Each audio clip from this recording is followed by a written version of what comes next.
Dark side war के last episode में हमने देखा था कि हमें एक बहुत ही पुरानी हिस्ट्री बताई जा रही होती है डार्क साइड के बारे में, उसके बाद अपोकलिप्स के बारे में, हाई फादर और उनके वर्ल्ड न्यू जेनेसिस के बारे में, और साथ में एक शक्तिशाली फोर्स के बारे में जो कि हर एक वर्ल्ड को बर्बाद करते हुए आ रही है, और वो कोई और नहीं बल्कि एंटी मॉनिटर है।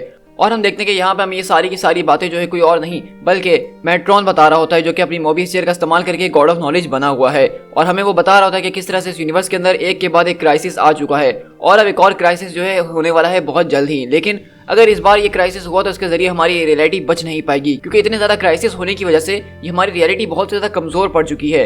और वो वहीं पे इसी वजह से एंटी मॉनिटर को मनाने के लिए जाता है कि वो डार्क साइड से जंग ना छेड़े, क्योंकि अगर उसने ये जंग छेड़ दी तो उसके नतीजे में ये पूरी की पूरी रियलिटी खत्म हो सकती है। लेकिन हम देखते हैं कि वहाँ पे डार्क साइड नहीं मानता है और वो मेट्रॉन को गिरा डालता है। साथ में हम देखते हैं कि एंटी मॉनिटर को यहाँ पे एक मिस्टीरियस बीइंग ने साथ में ज्वाइन कर लिया है, जो कि अपने आप को डार्क साइड की बेटी बुला रही है। अब आगे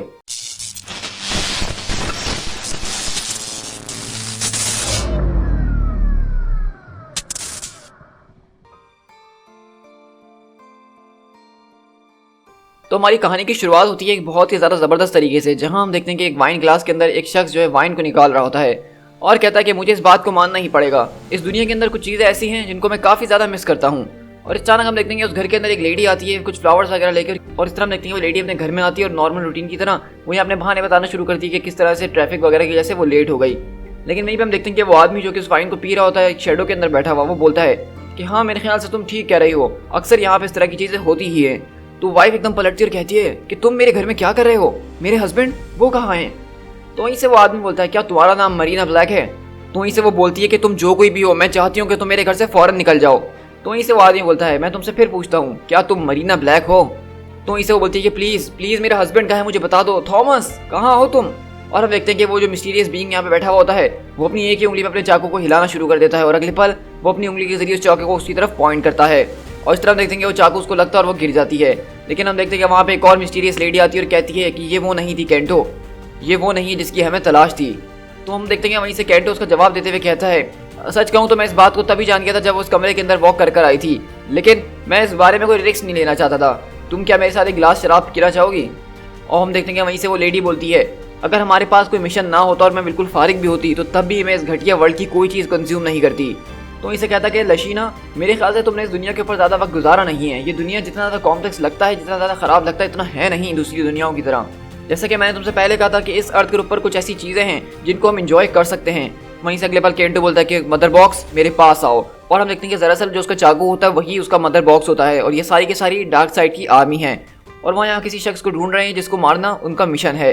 तो वहीं से केंटो बोलता है कि हमें अपने नेक्स्ट स्टॉप के पास ले चलो, हम रुकने वाले नहीं हैं। तो वहीं से मदर बॉक्स बोलता है कि बिल्कुल केंटो हम डार्क साइड के लिए कर रहे हैं। तो वो कहता है of course for dark side, और अगले पल एक और बूम ट्यूब खुलती है और वो वहाँ से कहीं और चले जाते हैं। यहाँ से हमारी कहानी शिफ्ट होती है एक और नरेशन के ऊपर, जहाँ पे वो शख्स हमें बताता है कि मेरी ज़िंदगी उसकी कीमत इतनी ज़्यादा नहीं थी, कम से कम मुझसे तो यही बात कही गई थी। मैं सिर्फ 7 साल का था जब मेरे फादर ने एक खतरनाक किस्म की वॉर को रोकने के लिए मुझे सेक्रीफाइस कर दिया था। ये वो वॉर थी जो न्यू जेनेसिस और अपोकलिप्स के बीच हो रही थी, और इसको रोकने का सिर्फ एक ही तरीका था कि डार्क साइड और मेरे फादर दोनों ने अपने बेटों को एक्सचेंज किया था। मैंने इसके लिए बहुत ज़्यादा भीख मांगी थी कि मुझे इस काम के लिए चूज़ मत किया जाए, लेकिन उन लोगों ने मुझे ही चूज़ किया। और इसके बाद जब एक तरफ मेरे फादर ने डार्क साइड के सैवेज बेटे को अपनी फैमिली डिनर पे इनवाइट करा, और इसी के बाद एक तरफ मेरे फादर ने डार्क साइड के सैवेज बेटे को अपने साथ खाने में बिठाया, अपने साथ हर एक चीज़ के अंदर शेयर करा, उसको सिखाया कि एक फॉक किस तरह से इस्तेमाल करते हैं। मुझे अपोकलिप्स में भेज दिया गया और मुझे वहाँ पे जो है स्लेव्स के बीच फेंक दिया गया, और मुझे भुला दिया गया कि मैं वहाँ पे मौजूद भी हूँ। लेकिन इवेंचुअली इन लोगों ने मुझे इतना ज़्यादा भुला दिया कि मैं किसी को याद ही नहीं था, और मेरे लिए फिर ये एक एडवांटेज बन गया। पहले 3 साल मेरे अपोकलिप्स के ऊपर एक खतरनाक किस्म का टॉर्चर जो कि दर्द से भरा हुआ था। फिर एक दिन फाइनली मैंने रोना बंद करा, क्योंकि जब सारी की सारी टॉर्चेस बुझ गई तो मैंने एक दरवाजे को खोलने की कोशिश करी, और तकरीबन मुझे उस दरवाजे को खोलने में 1 और साल लग गया, क्योंकि जब भी मैं कोशिश करता था कोई ना कोई आना शुरू कर देता था और मैं पैनिक होकर वहाँ से फौरन हट जाया करता था। इस तरह मुझे इसमें काफ़ी ज़्यादा वक्त लग गया, और इस तरह मुझे टाइम लगता गया और मैं बहुत लेट होता गया। लेकिन इसके बाद मुझे अपना सेल खोलने की इतनी ज़बरदस्त तरीके से आदत हो गई कि मैं हर रात अपना सेल ब्लॉक खोलता था और पूरी की पूरी जेल के अंदर इस तरह घूमा करता था। हर रात मैं अपोकलिप्स की दूसरी लैंड्स के अंदर जाया करता था और हर चीज़ को देखा करता था, और जैसे ही मुझे पता था कि अब वो लोग मुझे देखने के लिए आने ही वाले हैं तो मैं वापसी अपने सेल में आके वापसी बैठ जाया करता था। इस तरह मैं काफ़ी टाइम तक करता रहा कि मैं रातों रात अपोकलिप्स के अंदर घूमा करता था, और जब वक्त आता था तो मैं वापसी सेल में आ जाता था। लेकिन एक दिन ऐसा हुआ कि मैं वापसी लौट के नहीं आया, मैंने फेस करा और उन लोगों से मुकाबला करा जो इस दुनिया के वर्स्ट लोग हैं, और मैंने इन सब के बीच कुछ रेवोल्यूशनरीज के साथ अपनी दोस्ती भी जमाई। मुझे एक होप नजर आई, मैंने जिंदगियां बचाई और मुझे प्यार भी हुआ। और उसके बाद फाइनली मैं यहाँ से भाग गया। और यहाँ से भाग के जब मैं अर्थ पे गया तो मेरा नाम सिंपली स्कॉट था। मेरा कोई सर नेम नहीं था और ना ही मुझे किसी ने दिया था, तो मेरा पूरा नाम बन गया स्कॉट फ्री। लेकिन हर कोई मुझे इस नाम से ज़्यादा नहीं जानता, क्योंकि मैं ज़्यादातर जाना जाता हूँ मिस्टर मिरेकल के नाम से। मेरे नाम के अंदर मिरेकल सिर्फ ऐसे ही नहीं है, ये एक बहुत ही बड़ा मिरेकल था कि स्कॉट इतने टाइम तक जो है एपोकलिप्स के ऊपर सर्वाइव कर दिया। और इसी के बारे में न्यू जेनेसिस पे भी लोग बातें किया करते थे, इंक्लूडिंग माई ओन फादर। मैं इस बारे में बिल्कुल श्योर हूँ। मैंने अपने फादर से तब से बात नहीं करी जब से उन्होंने मुझे डार्क साइड के हाथों में सौंपा है। लेकिन इससे भी कोई फर्क नहीं पड़ा, क्योंकि डार्क साइड ने वार को वेज करना कभी खत्म नहीं करा, और इसी वजह से मैं यहाँ पे आज दोबारा लौट कर आया हूँ। और इस चीज़ का एक बहुत बड़ा बेनिफिट होता है कि तुमने अपने सारी जिंदगी दरवाजों को खोलने में लगा दी है। इससे तुम कहीं से भी ब्रेकआउट करके जा नहीं सकते हो, बल्कि इससे तुम एक और चीज़ सीख लेते हो, और वो ये है कि तुम कहीं पे भी ब्रेक इन भी कर सकते हो। और सच कहूँ तो ये सब करने के लिए मुझे अपनी सारी की सारी हिम्मत को जुटाना पड़ा है। मतलब मैं आज वापसी एपोकलिप्स से लौट कर आया हूँ और वहाँ पे घुसने की कोशिश कर रहा हूँ, जो कि डार्क साइड का थ्रोन रूम है। और मुझे नहीं पता कि अगर मैं यहाँ पे पकड़ा गया तो मेरे साथ क्या किया जाने वाला है, लेकिन मुझे ये करना ही होगा। इसके अलावा कोई रास्ता नहीं है, और ऐसा कोई शख्स भी नहीं है जो कि मेरे लिए ये कर सके, जो यहाँ पे आ सके। किसी के अंदर इतनी हिम्मत भी नहीं है और ना ही कोई इसको कर सकता है। और क्योंकि डार्क साइड पहले जितना कभी खतरनाक हुआ करता था, अब उससे और भी ज्यादा खतरनाक वो हो चुका है। ये 1 साल पहले की बात है कि डार्क साइड ने अपनी हुक्मरानी चलाने की कोशिश करी थी अर्थ पे जाके, लेकिन वहाँ की जस्टिस लीग ने उसको बहुत बुरी तरीके से नॉक ऑफ कर दिया, जिसकी वजह से उसकी हटी हुई है। क्योंकि डार्क साइड की सारी जर्नी के अंदर ये पहली दफा हुआ था कि डार्क साइड किसी वर्ल्ड के ऊपर कब्जा करने के लिए गया है, उसको पैराडीमंस के अंदर बदलना चाहा, लेकिन वो उसको बदल ना सका। तो तब से ही डार्क साइड समझ गया था कि अब इस यूनिवर्स के अंदर उसके मुकाबले का कोई है ऐसे लोग जो कि उसको हरा सकते हैं। तो उसने तब से ही अलग अलग चीज़ों की तलाश शुरू कर दी, कुछ ऐसी चीज़ें जिनके जरिए वो अपनी पावर्स को और ज़्यादा एम्पलीफाई कर सके और वापसी अर्थ पे लौट के उनको हरा सके। और अगर र्यूमर्स की बात मानी जाए तो बताया जा रहा है कि उसको वो पावर मिल चुकी है जिसके जरिए वो ये सब कर सकता है अब। इसके अलावा अगर और रूमर्स की माने तो वो जो है अपनी आर्मी को बहुत ज़्यादा बढ़ा रहा है। वो सिर्फ एपोकलिप्स के ऊपर ही आर्मी को नहीं बढ़ा रहा, बल्कि उसके जो थाउजेंड्स ऑफ दूसरे वर्ल्ड्स हैं उनको भी जो है उसने गैदर करना शुरू कर दिया इस वॉर के लिए। डार्क साइड कुछ बहुत बड़ा प्लान कर रहा है, लेकिन वो क्या प्लान कर रहा है मुझे उसको फाइंड आउट करना ही होगा किसी भी कीमत के ऊपर। लेकिन मैं ये मानता हूँ कि मैं उसको अकेले रोक नहीं पाऊंगा इन सब के अंदर। मुझे उन लोगों की मदद चाहिए होगी जो उससे ऑलरेडी पहले वॉर कर चुके हैं और जीत चुके हैं। मुझे इसके लिए जस्टिस लीग की जरूरत होगी। तो इस तरह हम देख रहे हैं कि यहाँ पे हमें स्कॉट फ्री का एक बहुत जबरदस्त इंट्रोडक्शन दिया गया है। साथ में ये हाई फादर का दरअसल वही बच्चा है जिसको डार्क साइड के हाथों सौंप दिया गया था ताकि वो अपनी वॉर का जो है समझौता कर सकें। और इसने हमें बताया कि किस तरह से इसका सारा का सारा बचपन गुजरा और किस तरह से एपोकलिप्स से बाहर निकला। लेकिन हम देख रहे हैं कि स्कॉट फ्री यानी कि मिस्टर मिरेकल आज दोबारा जो है एपोकलिप्स पे आया है, क्योंकि उसको पता चला है कि डार्क साइड बहुत जल्द जो है अर्थ के खिलाफ वॉर करने वाला है खतरनाक किस्म की। तो उसको रोकने के लिए, उसका पता करने के लिए वो यहाँ पे आया है। लेकिन हम देखते हैं कि मिस्टर मिरेकल यहाँ पे कुछ फाइल्स वगैरह को चेक करता है, एकदम शॉक के अंदर रह जाता है और कहता है कि ये कैसे पॉसिबल हो सकता है। और इस तरह हमारी कहानी शिफ्ट होती है वंडर वुमन के पास, जहाँ पे वो बताती है कि जब मैंने उनको सबसे पहली बार देखा तो मुझे लगा कि वो गॉड्स हैं, लेकिन वो गॉड्स नहीं थे। वैसे हमारे बीच अगर देखा जाए तो कुछ कॉमन है नहीं इतना। एक एटलांटियन है, एक स्पेस कॉप है, एक क्रिप्टोनियन है और एक बिलियनियर है। और मेरी बात की जाए तो मैं एक अकलौती बच्ची थी जो उस आइलैंड के ऊपर पैदा हुई थी अमेज़ॉन्स के बीच। गॉड्स ने अमेज़ॉन को बनाया था इस दुनिया को प्रोटेक्ट करने के लिए, लेकिन फिर गॉड्स ने चूज करा कि उनको अबेंडन कर दिया जाए। मैं जब छोटी थी तो मैंने बचपन से अलग अलग कहानी सुनी थी उस लैंड के बारे में कि हमारी दूसरी तरफ जो लोग हैं वो बहुत ज़्यादा खतरनाक हैं, वहाँ की स्टोरीज काफ़ी ज़्यादा हॉरिबल थी। लेकिन एक दिन समंदर के किनारे एक चीज़ आई जिसको देख के हर एक चीज़ बदल गई। तो उसके बाद से मैं बीच के किनारे घंटों बैठा रहा करती थी और इंतजार किया करती थी कि कब कोई चीज़ आ जाए वहाँ से और मैं उसको देख सकूँ। तो हम देखते हैं कि अगले पल वहीं से डायना बैठी हुई चीज़ें देख रही होती है, लेकिन उसकी मदर आती है और कहती है कि डायना तुमने अपनी ट्रेनिंग को मिस कर दिया है, ये मुझे दो फौरन। लेकिन मदर मुझे ये तो बताइए कि उस तरफ है क्या। और इस तरह मैं किसी चीज़ की तलाश कर रही थी। वैसे हम सब भी किसी न किसी चीज़ की तलाश तो करते ही हैं, चाहे वो सच हो, एडवेंचर हो, पर्पस हो या जस्टिस क्यों ना हो। और इस तरह हम देखते हैं कि वंडर वुमन का यहाँ पे एपिलॉग कंटिन्यू रहता है, लेकिन वो मैं आपको सुना के यहाँ पे बोर नहीं करने वाला हूँ, बल्कि यहाँ पे वो दरअसल सिर्फ जो है जस्टिस लीग का छोटा सा इंट्रोडक्शन करा रही है और वो लोग किस तरह की यूनियन में बिलीव रखते हैं वो बताना चाह रही है। लेकिन यहाँ पे इंपॉर्टेंट बात ये कि हम देखते हैं कि जस्टिस लीग उस क्राइम सीन पे पहुंच चुकी है जिसपे कुछ देर पहले भी कांटो और लशीना मौजूद थे जिन्होंने एक लेडी को मार दिया था। इस तरह हम देखते हैं कि यहाँ पे Flash, Batman, Cyborg, Shazam, Steve Trevor और वंडर वुमन मौजूद होते हैं जो कि इस क्राइम सीन को इन्वेस्टिगेट कर रहे होते हैं। और इस तरह हम यहीं से डाउन स्टेट शिफ्ट होते हैं जहाँ पे हम ग्रीन लैंटर्न को देखते हैं और पावर रिंग को देखते हैं। अच्छा, मैं आपको यहाँ पे जरूर ये बताना चाहूँगा कि पावर रिंग यहाँ पे ये वही है जो कि अर्थ 3 का ग्रीन लैंटर्न था। जब वो मर गया था तो उसकी रिंग एक नए होस्ट को ढूंढने के लिए चले गई थी और इस नई रियलिटी के अंदर उसने जेसिका क्रूज को अपना होस्ट चुना था। तो अब हमारे पास इस टीम के अंदर 2 ग्रीन लैंटर्न्स मौजूद हैं, जो कि एक पावर रिंग वाला है और एक हमारा यूनिवर्स वाला है। और इस तरह हम देखते हैं कि नीचे जब वो लोग आते हैं तो वहाँ पे उसके हस्बैंड की लाश भी उनको वहाँ पे मिलती है। वहीं से हम देखते हैं कि फ्लैश जल्दी जल्दी हर चीज़ को देख रहा होता है और कहता है कि यहाँ पे हर तरफ मिल्क बिखरा हुआ है और कुछ फ्रूट्स वगैरह सड़ चुके हैं। ऐसा लग रहा है कि यहाँ पे ये चीज़ें हफ्तों से रखी हुई हैं। लेकिन अगर हम टाइम ऑफ डेथ की बात करें तो बैटमैन बोलता है कि वो तो 43 मिनट्स अगो हुई है। लेकिन फ्लैश बोलता है अगर ऐसी बात है तो यहाँ पे कुछ फूल भी रखे हुए हैं और ये भी बहुत बुरी तरीके से मुरझा चुके हैं, तो उसका क्या मतलब है। तो वहीं से बैटमैन बोलता है मुझे तो ऐसा लग रहा है कि ये जो कोई भी लोग थे जो उसको मारने के लिए आए थे, जब वो इस कमरे के अंदर मौजूद थे तो उनकी वजह से आसपास की चीज़ों की जान पहले ही निकल गई थी। क्या तुम्हें इसके अलावा कुछ और मिला है। तो वहीं से फ्लैश बोलता है कि जिस किसी ने भी यहाँ पे ये वाइन बनाने की कोशिश करी है इसके ऊपर कोई फिंगरप्रिंट्स नहीं है। हो सकता है कि उसने ग्लव्स पहने हुए हो, लेकिन यहाँ थोड़ा सा डीएनए जरूर मौजूद है उसका। तुम उस डीएनए को मुझसे ज़्यादा तेजी से जो है एनालाइज कर सकते हो। तो वहीं से फ्लैश बोलता है कि तुम्हारी बात तो ठीक है, लेकिन मुझे नहीं लगता कि इसको एनालाइज करने से हमें कोई आइडेंटिटी मिलने वाली है, क्योंकि सच कहूँ तो मुझे बिल्कुल भी नहीं लगता कि ये किसी इंसान का काम है। फिर बैटमैन बोलता है कि हमारा अगला सवाल ये आता है कि ये लोग आखिरकार गए तो गए कहाँ। तो वहीं से साइबॉर्ग बोलता है कि मैं यहाँ पे देख रहा हूँ कि हवा के अंदर कुछ ऐश मौजूद है, जिसका मतलब ये है कि उन्होंने किसी बूम ट्यूब को इस्तेमाल करा है जब उन्होंने यहाँ से अपनी अगली जंप करी है। हो सकता है कि जब मैं यहाँ से अपने पार्टिकल्स को सेपरेट करूँ तो मैं उनकी एक छोटी सी लोकेशन या उनका राउंड अबाउट जो हूँ चेक कर सकूँ। और हम देखते हैं कि यहाँ से शेज़ैम जो है वो बहुत ज़्यादा चुप हो चुका होता है और वो एक चीज़ को बार बार देख रहा होता है। तो विक्टर बोलता है कि क्या हुआ आखिरकार। तो वैसे शेज़ैम बोलता है कि मैंने एक डेड बॉडी को पहली बार देखा है, क्योंकि हम इस बात को बहुत अच्छे तरीके से जानते हैं कि चाहे शेज़ैम के पास कितनी भी पावर क्यों ना हो, लेकिन अंदर से वो एक छोटा बच्चा है। और यहाँ से हम शिफ्ट होते हैं सुपरमैन और लेक्स लूथर के पास, जहाँ पे सुपरमैन बोलता है कि मैंने सुना है कि न्यूट्रॉन को आर्गस से जो है लेक्स कॉर्प में शिफ्ट किया जा रहा है, ऐसा क्यों। तो वहीं से लेक्स लूथर बोलता है कि लेक्स कॉर्प जो है वो बहुत ज़्यादा कैपेबल है इस तरह के थ्रेट से लड़ने के लिए, ना कि कोई गवर्नमेंट एजेंसी जो कि बेटा ह्यूमंस के ऊपर नजर रखती है। न्यूट्रॉन जो है मर रहा है, डिस्पाइट उसने मुझे काफ़ी बार मारने की कोशिश की है, लेकिन मैं इसको वैसे करने नहीं दे सकता हूँ और हर एक चीज़ का कोई ना कोई प्राइस होता है और मैं इसको इतनी आसानी से नहीं जाने देने वाला हूँ। तो सुपरमैन बोलता है कि अच्छा मैं तुम्हारी बात समझ रहा हूँ, तुम्हें उससे कुछ आंसर्स चाहिए, तो मैं पूरी उम्मीद करता हूँ कि तुम सिर्फ अपने मुंह का ही इस्तेमाल करोगे वो आंसर्स लेने के लिए। इसके अलावा मैं उसके साथ और क्या कर सकता हूँ। तो सुपरमैन बोलता है कि तुम शायद भूल रहे हो कि मेरे पास सुपर हियरिंग है लूथर। मैंने उस आउटब्रेक के टाइम पे सुना था कि तुम किस तरह से न्यूट्रॉन को जो है थ्रेट कर रहे थे उसकी जिंदगी के लिए, और तुम्हारी सिस्टर तुम्हें इसमें रोकने की कोशिश भी कर रही थी। ओ सुपरमैन तुम कब समझोगे, कभी कभार हमें थोड़ी बहुत ड्रामेबाजी करनी पड़ती है। देखो तुम्हारे पास अपनी आंखें हैं जिनको तुम चमकाते हो और सब तुमसे डर जाते हैं, लेकिन हम जैसे नॉर्मल ह्यूमंस तुम्हारी तरह नहीं कर सकते हैं। तो हमें शब्दों का इस्तेमाल करना पड़ता है लोगों से सच उगलवाने के लिए, उनको डराने के लिए, और कभी कभार झूठ बोलना इसमें कोई शर्म की बात नहीं है मेरे लिए भी। लेकिन मैं नहीं चाहता हूँ कि मेरी वजह से कोई मारा जाए, क्योंकि ये मेरी रेपुटेशन के बिल्कुल खिलाफ होगा।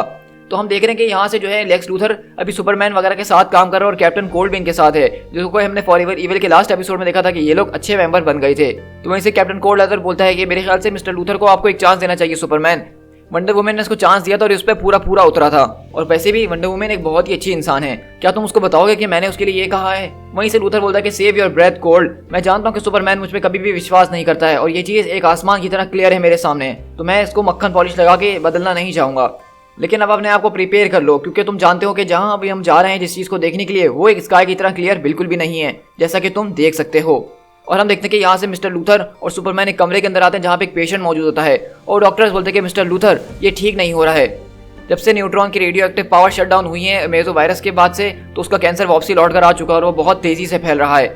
हमने जो है एक्सरे, गामा रेस, सिमेट्रिक और हर तरह की रेस को जो है इफेक्ट करके इसके ऊपर देख लिया है, लेकिन उसका कोई भी पॉजिटिव इफेक्ट हमारे सामने नहीं आ रहा है। तो लेक्स बोलता है कि ये कितने अफसोस की खबर है। और वहीं से वो डॉक्टर्स बोलते हैं कि इसकी एक्स वाइफ ने रिक्वेस्ट करी है कि उससे मिलना चाहती है, लेकिन ये इस वक्त बिल्कुल अनरिस्पॉन्सिव हो चुका है। अगर हमने जल्द ही पता नहीं लगाया कि इसके साथ क्या हो रहा है, उसको कैसे ठीक कर सकते हैं, तो मेरे ख्याल से ये कल तक मारा जाएगा। तो वहीं से लूथर बोलता है कि फिर तो हमें इसको फौरन अभी के अभी जगाना होगा। तो डॉक्टर्स बोलते हैं कि अगर हमने इसको जगाने की कोशिश करी मिस्टर लूथर, तो मेरे ख्याल से ये तब भी मारा ही जाएगा। तो वहीं से सुपरमैन लूथर को रोकते हुए बोलता है तो उसका मतलब ये है कि तुम उसको अभी उठा नहीं सकते हो। तो लूथर बोलता है कि अगर ऐसी बात है तो फिर इसका मरना ही बेहतर होगा। तो वहीं से सुपरमैन बोलता है कि तुम सालों से दुनिया के सामने ये बोलते हुए आ रहे हो कि तुमने हर चीज़ के अंदर, तुमने साइंस के अंदर, बिजनेस के अंदर, मेडिसिन के अंदर इतनी कैपेबिलिटीज हासिल कर दी है, लेक्स लूथर जो चाहे कर सकता है, और अब जब तुम्हारी टीम को एक जिंदगी बचाने में मदद हो रही है तो तुम इतनी जल्दी हार मान रहे हो। और हम देखते हैं कि यही बात सुन के फौरन से लेक्स को गुस्सा आता है और अपने डॉक्टर्स को बोलता है कि यहाँ से पीछे हट जाओ। ऑनेस्टली मैं तुम लोगों को पैसे किस बात के दे रहा हूँ।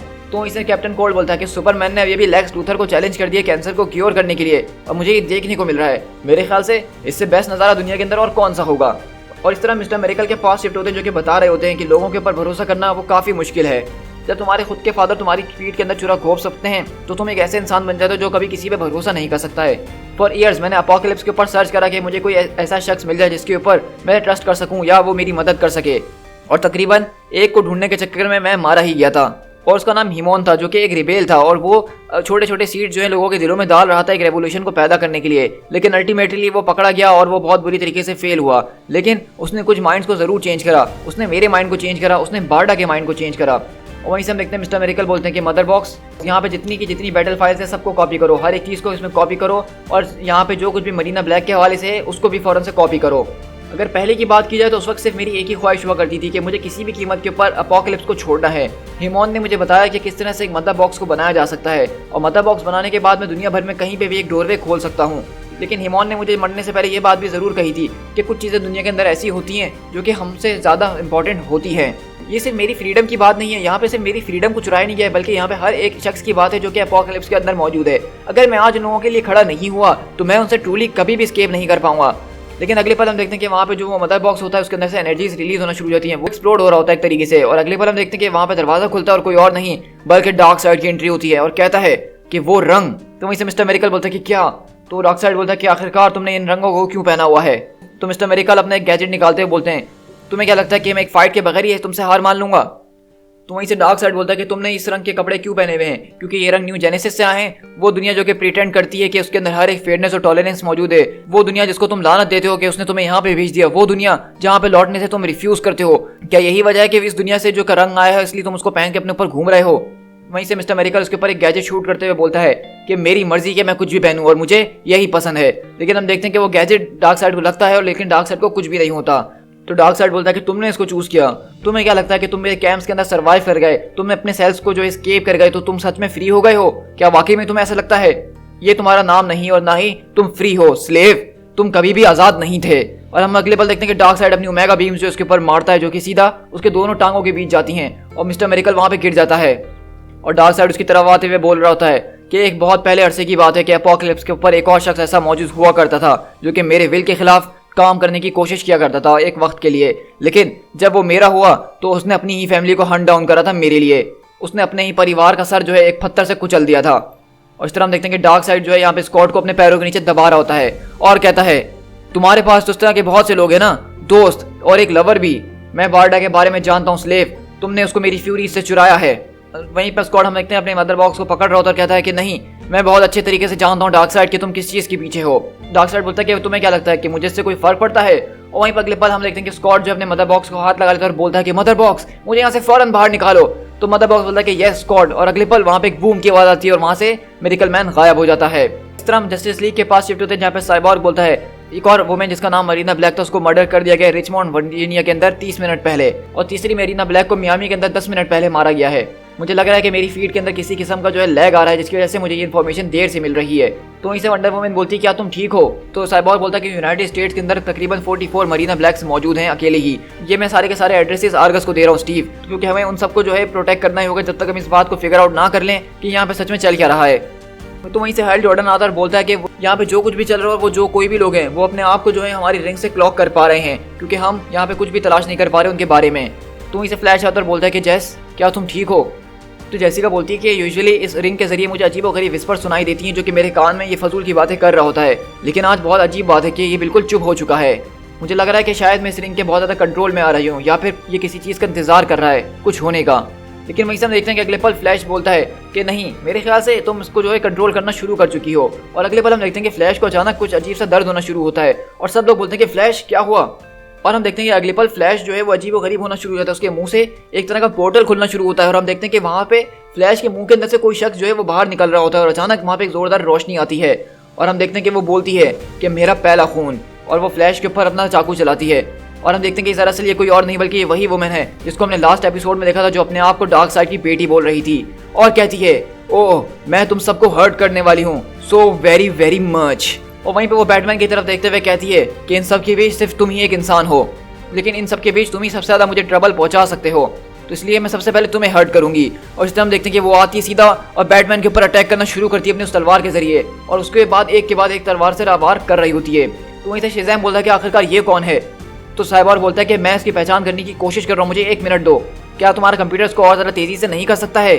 और इस तरह हम देखते हैं कि वहाँ पे वो लड़की बहुत ज़्यादा खतरनाक होती है और वो बैटमैन के ऊपर काफ़ी भारी पड़ चुकी है और वो सीधा उसके ऊपर अपना गर्दन पे चाकू रख देती है और कहती है स्लीप प्रिंस ऑफ डार्कनेस। लेकिन अगले पल हम देखते हैं साइबॉर्ग उसके ऊपर एक ब्लास्ट मारता है जिसपे वो बोलती है और तुम यहाँ पे, मैं सेंस कर रही हूँ कि यहाँ पे एक और मदर बॉक्स मौजूद है करीब में और मुझे तुम्हारा मदर बॉक्स चाहिए। और इस तरह हम शिफ्ट होते हैं यहाँ पे एक और मरीना ब्लैक के पास जिसका जो है यहाँ पे खून हो चुका है एक पार्किंग लॉट के अंदर और उसके सामने हम देखते हैं कोई और नहीं बल्कि मिस्टर मेरिकल आता है और उसका मदर बॉक्स उससे कहता है कि स्कॉट तुम्हें इस वक्त जो है मेडिकल अटेंशन की जरूरत है। तो कहता है कि ये सब हम बाद में कर सकते हैं मदर बॉक्स, इसको आइडेंटिफाई करो। ये बॉडी जो हमारे सामने है इसका नाम मेरीना मेलिसा ब्लैक है। तो वहीं से मिस्टर मेरिकल बोलते हैं क्या ये वही औरत है जिसकी तलाश डार्क साइड को हो रही है इतने वक्त से? तो मदर बॉक्स बोलता है कि नेगेटिव स्कॉट, ये वुमेन सिर्फ एक ह्यूमन है जो कि पैदा हुई थी 12 फरवरी 1980 के अंदर। लेकिन वहीं पीछे से आवाज आती है हाँ तुमने बिल्कुल ठीक कहा और उसकी मौत का दिन वो आज का था। आखिरकार तुम यहाँ पे कर क्या रहे हो और बताओ कि बारडा कहाँ है? और इस तरह हम देखते हैं कि वहाँ पे डार्क साइड की जो फ्यूरीज होती हैं यानी कैंटो वगैरह वो यहाँ पे पहुंच चुके हैं और अब वो जो है इन दोनों से मुकाबला कर रहे हैं। और हमें मिस्टर मेरिकल यहाँ पे बता रहा था कि लशीना जो है वो डार्क साइड की फ्यूरीज में से एक है और सच कहूँ तो ये उनमें से सबसे बदतरीन में से एक है जो कि सबसे खतरनाक और जिसके अंदर जरा सी भी मर्जी नहीं है। इसके पास ये रिबन्स मौजूद हैं जो कि बिल्कुल ब्लेड्स की तरह हैं। ये वेपन्स उसने उन मदर बॉक्सेस से बनाए हैं जिन लोगों को उसने आज तक मार डाला इतने थाउजेंड्स ऑफ ईयर के अंदर। और ये रिबन्स जो हैं ये बहुत ही खतरनाक किस्म की हैं, इनसे बचना एक बहुत ही मुश्किल काम है। वहीं से स्कॉट को एक और आवाज आती है कि स्कॉट फ्री। और स्कॉट बोलता है कि जैसे कि मैं हॉन्टेड लोगों की बातें कर ही रहा था तो मैं इस वॉइस को बहुत अच्छे तरीके से पहचानता हूँ। और हम देखते हैं कि वहाँ पे कैंटो आता और बोलता है कि मैंने इस बारे में सोचा नहीं था कि हम दोबारा इतनी जल्दी मिलने वाले हैं और इतना ज़्यादा मज़ा आने वाला है। और देखो तुम मेरे सामने आ ही गए। देखा मैं तुमसे कहता था ना कि कोई ना कोई वजह ज़रूर है जिस वजह से मुझे ये दुनिया बहुत ही ज़्यादा पसंद है। तो वहीं से मिस्टर मेरिकल हमें बताते हैं कि ये है कैंटो, डार्क साइड का फेवरेट असैसिन। जब आखिरी बार मैंने इसको देखा था तो इसने हीमोन की जान ली थी।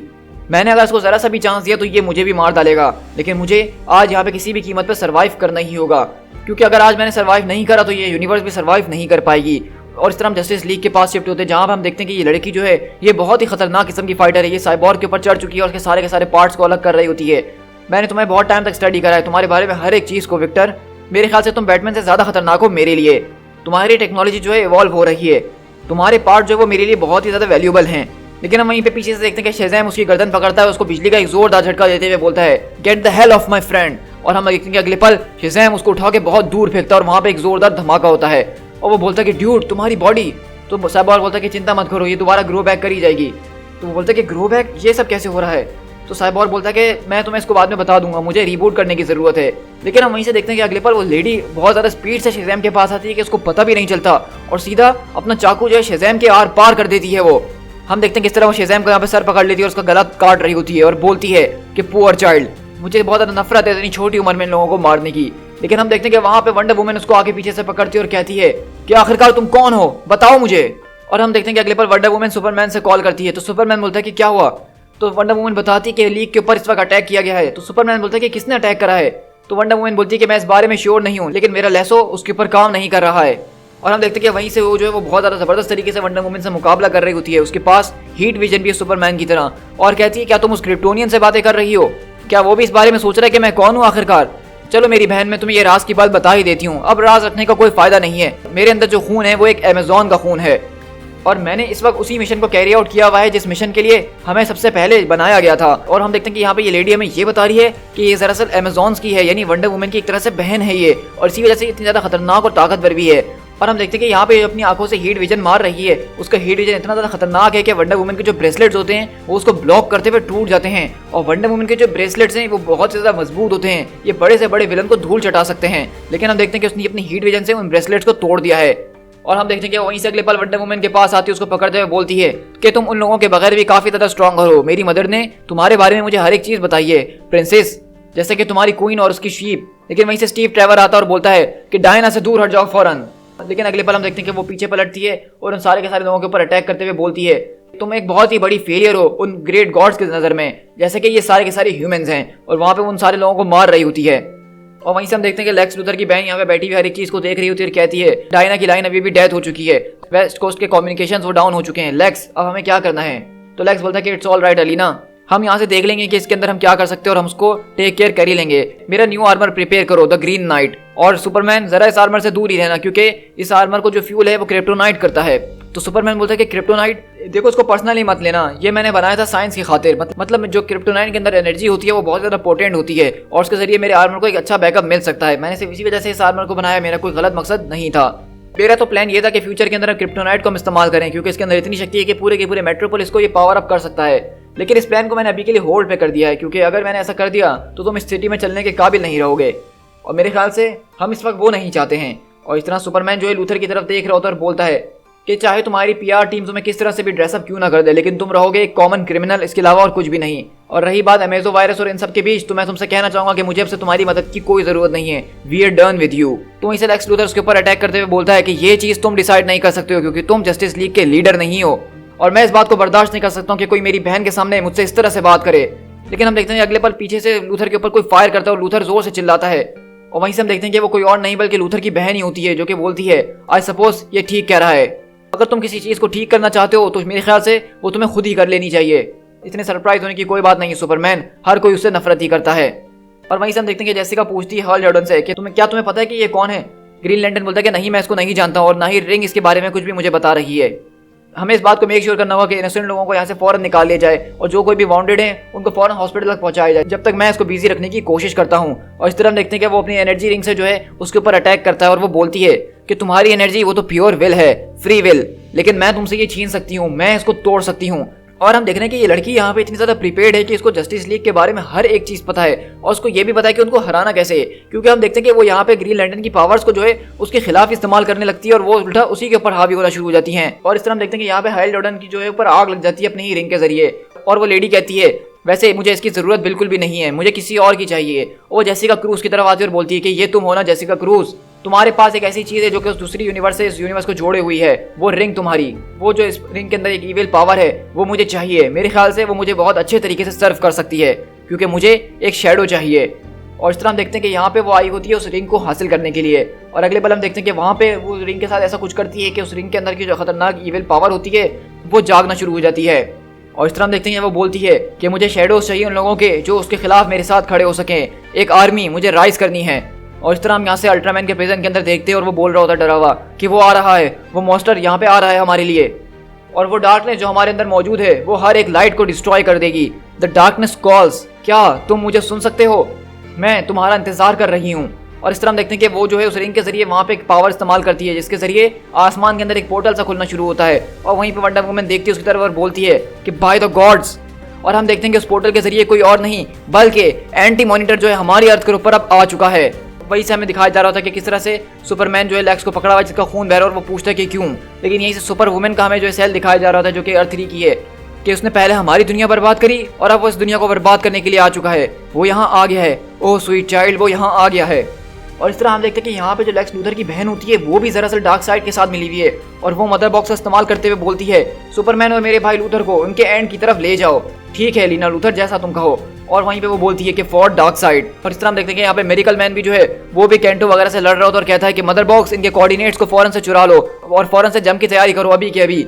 और इस तरह हम देखते हैं कि यहाँ पे एक तरफ लीना लूथर जो कि लेक्स लूथर की बहन है वो अपने मदर बॉक्स का इस्तेमाल कर रही है और सुपरमैन और लेक्स लूथर को कहीं भेज रही है, और वो बोलती है कि फॉर डार्क साइड। और इसी तरह दूसरी तरफ मिस्टर मेरिकल जो है, और इस तरह दूसरी तरफ मिस्टर मेरिकल अपना मदर बॉक्स एक्टिवेट करता है और बूम ट्यूब के साथ वो भी वहां से गायब हो जाता है। और इस तरह हम देखते हैं कि जब बूम ट्यूब खुलता है तो वो कहीं आके गिरता है और कहता है कि मदर बॉक्स, और हम देखते हैं कि उसके सामने एक बहुत बड़ा सा पंछी खड़ा हुआ होता है, और वहीं पीछे से आवाज आती है कि उसको हार्म पहुंचाने की जरूरत नहीं है ग्रिफ, ये हमारा दुश्मन नहीं है। तो मिस्टर मेरिकल बोलते हैं कि आखिरकार अब तुम कौन हो। तो वहीं से हम देखते हैं कि वहाँ पे एक लेडी खड़ी होती है जो बोलती है कि मेरा नाम मरीना ब्लैक है, मैंने डिकेड्स गुजार दिए हैं एक वॉर को प्लान करने के लिए जिसके जरिए मैं डार्क साइड को जान से मार सकूं, तो क्या तुम मुझे इस मिशन में ज्वाइन नहीं करोगे। तो हम देख रहे हैं कि दरअसल यहाँ पे वो लेडी आ चुकी है जिसको डार्क साइड ढूंढ रहा था इतने टाइम से, जिसको वो मरवाना चाह रहा था, जो कि मरीना ब्लैक है। और इस तरह हम देखेंगे मिस्टर मेरिकल जो है यहाँ पे असली मरीना ब्लैक के पास पहुंच चुके हैं, जहाँ पे वो हमें ये बता रही है कि वो काफी सालों से जो है इस बात की प्लानिंग कर रही है कि किस तरह एक जंग के अंदर डार्क साइड को जान से मारा जाए।